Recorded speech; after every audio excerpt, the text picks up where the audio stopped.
ಹಾಸನದಲ್ಲೂ ಕೂಡ ಕಾಂಗ್ರೆಸ್ ಕಾರ್ಯಕರ್ತರಿಂದ ಭರ್ಜರಿ ಸಂಭ್ರಮಾಚರಣೆ. 12ನೇ ಸುತ್ತಿನ ಮತ ಎಣಿಕೆಗೆ 27,000 ಮತಗಳ ಮುನ್ನಡೆ. ಈಗ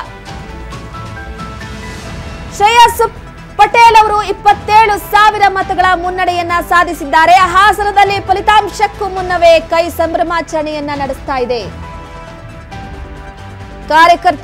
ಕಾಂಗ್ರೆಸ್ ಕಾರ್ಯಕರ್ತರಿಂದ ಭರ್ಜರಿ ಸಂಭ್ರಮಾಚರಣೆ.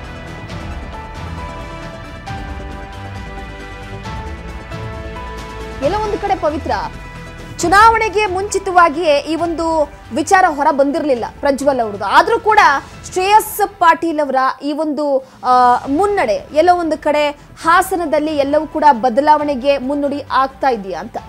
ಖಂಡಿತ ನಾವು ಈಗಾಗಲೇ ಮಾತನಾಡಿದಂತೆ ಅಲ್ಲಿ ಸಿಂಪತಿ ವರ್ಕೌಟ್ ಆಗಿದೆ ಅಂತ ನಾವು ಈ ಹಿಂದೆ ಅಂದ್ರೆ ಚುನಾವಣಾ ಪೂರ್ವ ನಾವೇನ್ ಸಮೀಕ್ಷೆ ಮಾಡಿದ್ವಿ, ಕಾಲ್ ಮಾಡಿ ವೋಟ್ ಮಾಡಿ ಅಂತ.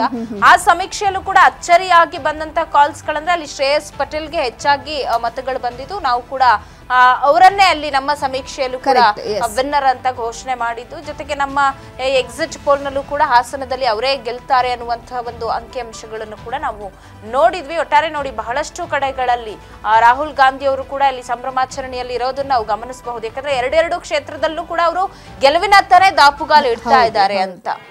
ಖಂಡಿತ.